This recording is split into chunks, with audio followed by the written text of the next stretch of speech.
Les prérequis pour intégrer le cursus. Vous vous interrogez sur votre éligibilité au master.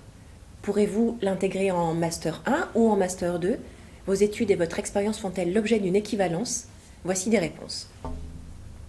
Les candidats naturels du master QSE-RSE ont suivi un parcours en qualité dans un domaine relatif à la gestion d'entreprise ou encore à la gestion de production.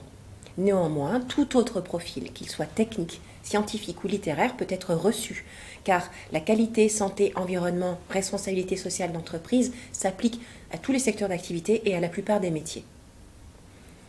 Lors de l'étude des dossiers, nous considérons la cohérence du projet d'étude, la motivation des candidats et la compatibilité du cursus demandé avec la situation personnelle. Par exemple, le cursus en cours du soir suppose une certaine disponibilité en dehors des horaires de travail. Master 1. Vous êtes admissible avec une licence validée ou tout autre diplôme reconnu équivalent au Bac+3. Pour un diplôme étranger, il nous faut impérativement l'attestation de comparabilité délivrée par le centre ENIC-NARIC. Les modes de recrutement diffèrent selon les modalités. Sur dossier et sur entretien pour les cours du jour.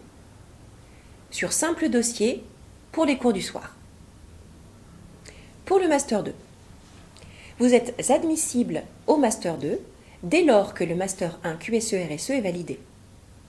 Est aussi recevable tout autre candidat titulaire du niveau attesté d'un Master 1 ou de tout autre diplôme reconnu équivalent au Bac+4. Pour un diplôme étranger, il nous faut là encore impérativement l'attestation de comparabilité délivrée par le centre ENIC-NARIC. Il est aussi demandé d'avoir au moins 2 années d'expérience professionnelle. En moyenne, les auditeurs de notre master ont 10 ans d'expérience et un tiers d'entre eux disposent déjà d'un diplôme de niveau Master 2. Le recrutement se fait sur dossier, puis sur entretien. Au moment de la soutenance du projet de fin d'études, à la fin de votre cursus de Master 2, il vous sera également demandé de produire un certificat attestant de votre niveau B1 en anglais. Des acquis.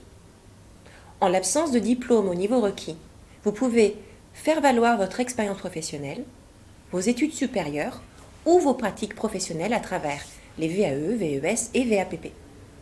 Ces démarches vous permettent de valider toute ou partie des unités d'enseignement requises sur le parcours. Je vous invite à consulter les pages du CNAM dédiées à ce sujet. Les recrutements sont ouverts dès le mois de février et ils se terminent en septembre. Les décisions d'admission vous sont toutefois données au fil des entretiens à compter du mois d'avril.